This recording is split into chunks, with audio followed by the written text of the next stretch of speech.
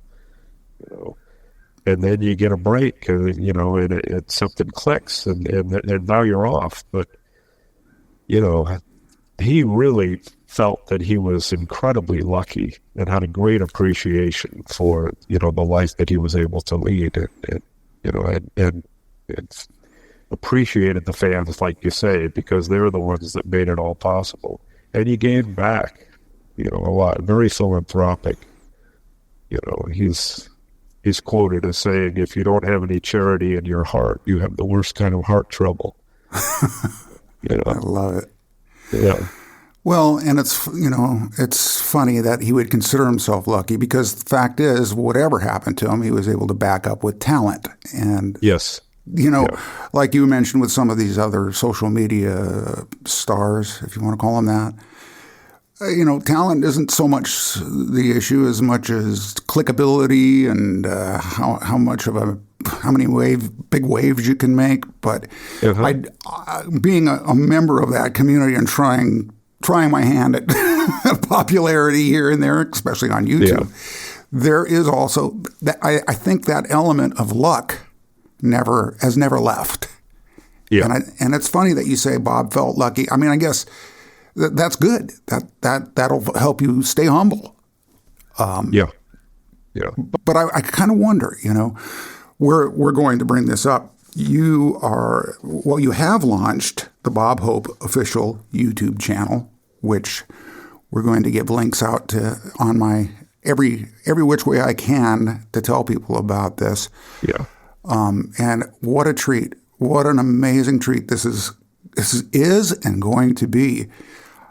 And I'm curious, Jim, what would Bob have thought? I mean, here's this, it's a social media thing. Okay, probably wasn't so much in his vocabulary at that time, certainly not YouTube. Hey, Bob, we're going to do this YouTube channel. And of course, you being Bob, it's going to be huge. And what would he have been like, streaming? What do I have to bring my fishing pole? Is that a water hazard? I mean, what? Here, I'm doing my best, Bob Hope. Jen. What do you think? Dear God, somebody stop me. But the whole streaming aspect. What would he have? Well, in your best guess, what would he have thought? It's like, hey, well, why aren't I on NBC or one of the other big three? What's this? Well, YouTube? I think he would have loved it. I think he would have loved it because all throughout his career, he's had an opportunity to embrace a variety of different technologies. I mean, there was a time when radio was a new technology. Sure. Television was a new technology. A lot of performers were afraid to go on television. Oh yeah. They didn't believe in it. They thought it was going to ruin their career.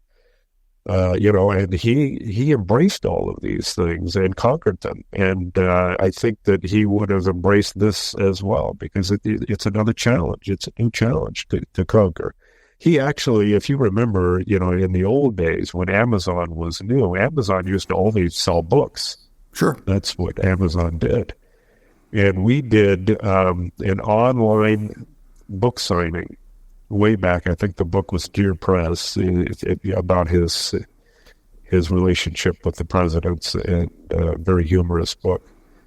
And so he's on, some type of a webcam. This is going back to the 90s. And people could go on Amazon and buy the book, and they could have some sort of a brief face-to-face conversation with Bob, like you would do if you went to an actual book signing at Barnes & Noble or anywhere else. Right. And then Amazon, he would sign the book to the person, and Amazon then would ship the book to the person. It was and he loved it. He just thought it was the coolest thing. Who would have guessed? A guy from vaudeville and radio and Broadway, who would have guessed that, this would ever exist? And rather than, shy away from it, he embraced it, and he had a blast. Yeah. So he'd be all over this thing. That's He'd probably be calling me up and saying, "Well, how come how come we don't have more subscribers? What's going on over there, Jim? What are you doing?" That's what you're supposed to say, Bob. Sorry, there's luck involved. Takes time, Bob. Takes a little time. I can hear him now. Wait, don't they know who I am?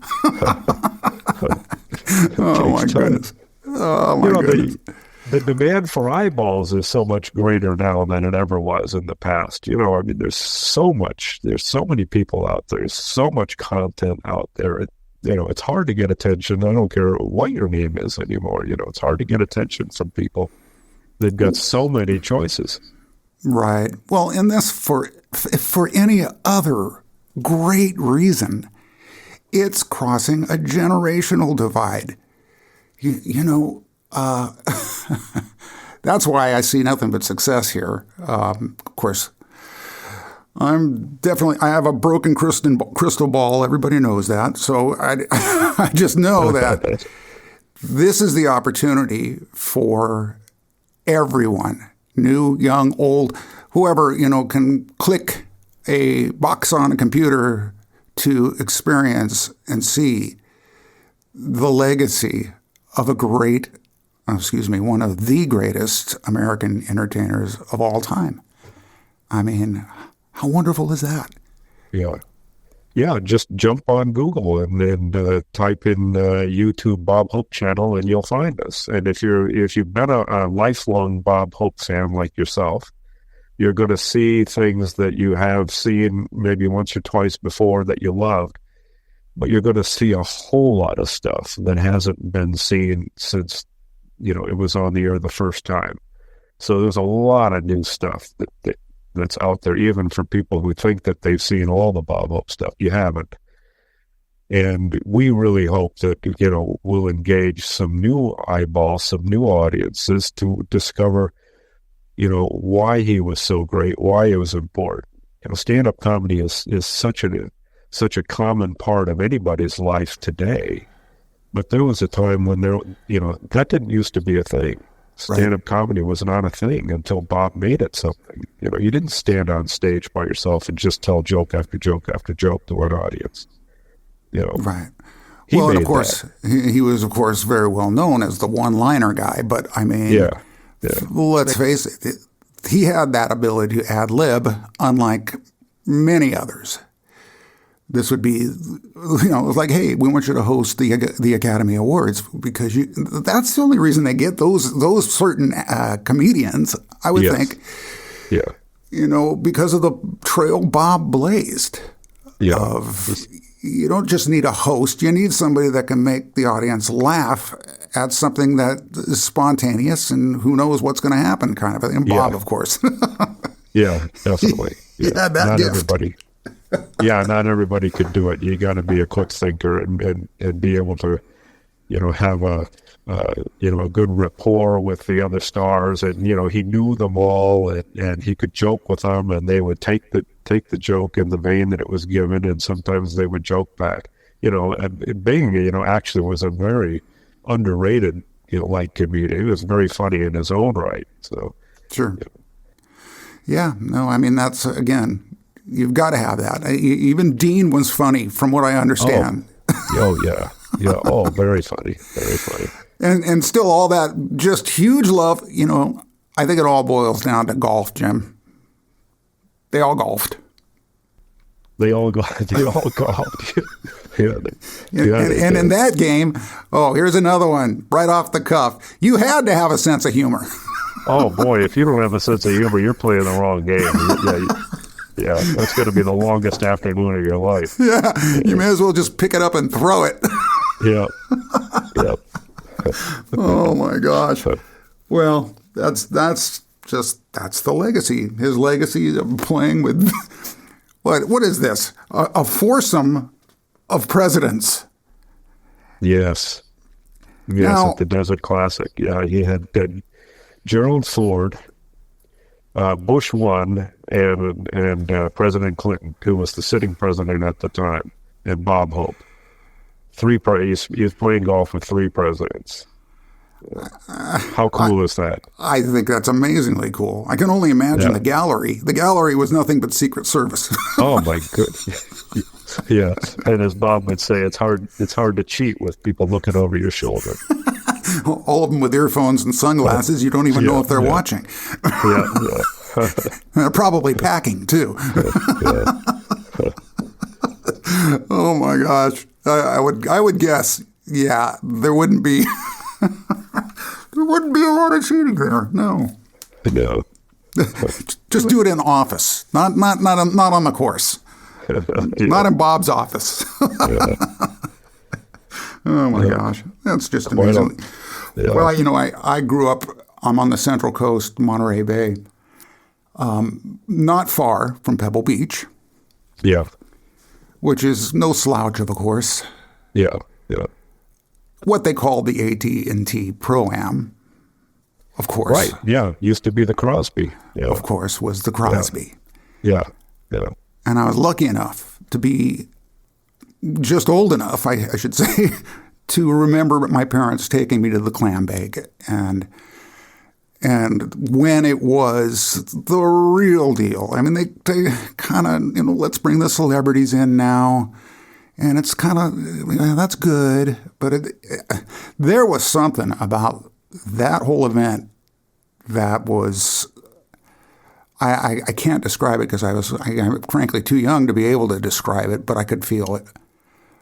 That aura of Hollywood and these professional golfers intermingled perfectly. And it was, God, what an event. And you got to hand it to Bing. Fun.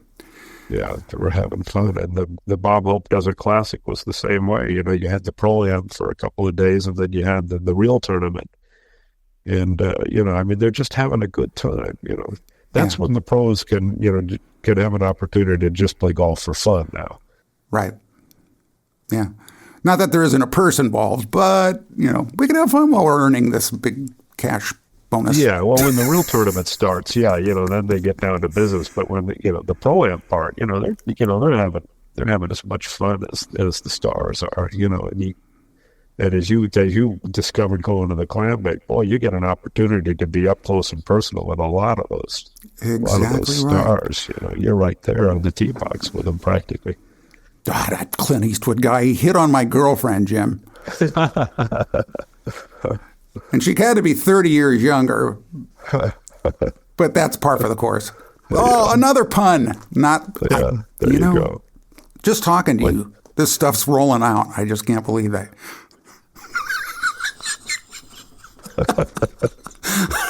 It's like, and it was classic Clint, too. It was like, hello. That's all it took. Yeah. And that voice. I'm like, hey, Dirty Harry, get away. Get away from my girl. But again, that's how up close and personal you could get with them, folks. Yeah. I hope that never goes away, frankly. I hope that they keep doing it. They keep bringing these stars out because obviously they all took off. They took after Bob and Bing and went. One thing we could do on the road that won't kill us and may make us feel more healthy is go out into nature and hit a ball around. Yeah, it's good exercise. As long as you maintain your sense of humor. We've already said. Yeah, as long as you keep your sense of humor. Absolutely. That's the secret. Gosh, Jim, this has just been fantastic. I want people to know everything that they should know about the organization. I'll let you fill in the blanks. I know this main thing was to get the word out on the official YouTube channel. Yeah. And so is that still being populated with material, or is it? All the time, Pat. We're putting up new material 2 or 3 times a week. So there's always something new to see. And what we put up, last week and last month, stays up there. So the library of content that people have an opportunity to look at just grows and grows and grows. And, as it should. Just hop on there and, hit the subscribe button and that little notification bell. And every time something new comes up, you'll get a little heads up. And, we're putting up new material all the time. I can we imagine. got 1,000 hours of content, So, and how many thousands more to go? Yeah, I mean, we have 1,000 hours of content to draw from here. We haven't put 1,000 hours up, but we're putting stuff up 2 or 3 times a week, and there's always going to be something fresh to see. And there's cool stuff up there already. You can see Michael Jackson when he's 15 years old with the Jackson 5. We put that up already. There's some funny stuff with Bob and John Denver, some funny stuff with Arnold Palmer. I mean, there's a lot of terrific stuff up there already, and we're just going to keep adding it. With 1,000 hours to go through, we're going to be able to do this a long time if I live long enough. Oh, well, you sound pretty vital to me, my friend, and I. Well, this is fun. Yeah, I'll bet. Well, and it sounds like you're in good hands too, because that, as far as the strategy of YouTube, which I'm painfully aware of, is exactly how you do it. You don't just dump it all on. You keep adding at a consistent rate, and the quote unquote algorithms appreciate you more. Is that how it works? Yeah. Yeah. Oh, yeah. Believe me, I know exactly how it works. Jim, I am. So we got something right there. You do got that right. Yeah. For me to say I know how it works would be complete BS, because really, I don't think anybody knows exactly how it works. It's just because it's become so mechanized. There's rules of thumb, and you're following them, and you've got this incredible material. So that's almost like you got a made in the shade, man. Yeah, I mean, we've got so much great stuff to draw from here. I don't think anybody's going to go on and go, "Wow, I guess we've seen the best stuff already." No, sir. No. And I will shout it from the rooftops. I've got a bit of a following, and I will, of course, tell everybody about this, to check it out, to support it.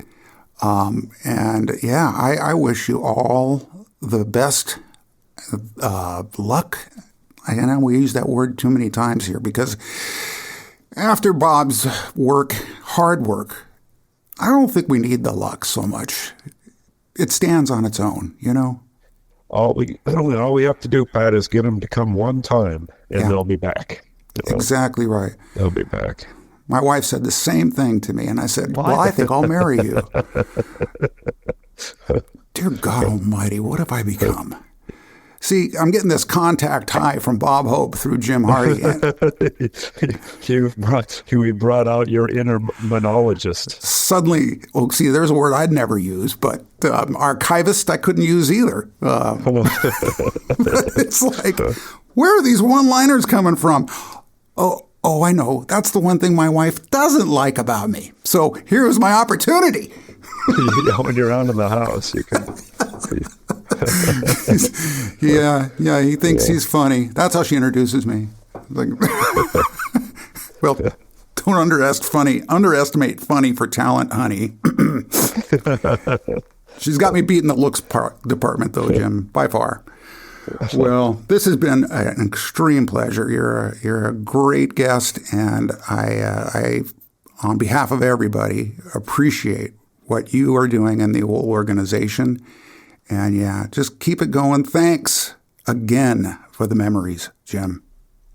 Pat, I certainly enjoyed chatting with you, and I really appreciate you giving us the opportunity to tell everybody about the YouTube channel. And this was fun. I had a great time. Super. I'm so glad. Well, thanks again, and stick around for just a second after we end this, and we'll say goodbye properly. You bet. There you have it, another Retro TV Radio in the books. If you haven't already, please like and subscribe to this podcast, and consider leaving a positive rating and review. You'll find the link to the official Bob Hope YouTube channel in my description, as well as a link to their website. As you can imagine, it is loaded with entertaining info and tidbits about this true Hollywood legend. Thank you, Jim Hardy and Harlan Bowl, for making this happen. You can follow me on YouTube, Facebook, and Instagram at Golden Rage of TV and on X at Golden Rage of TV1. This is your host, Pat McCormick, and I'll see you next time on Retro TV Radio.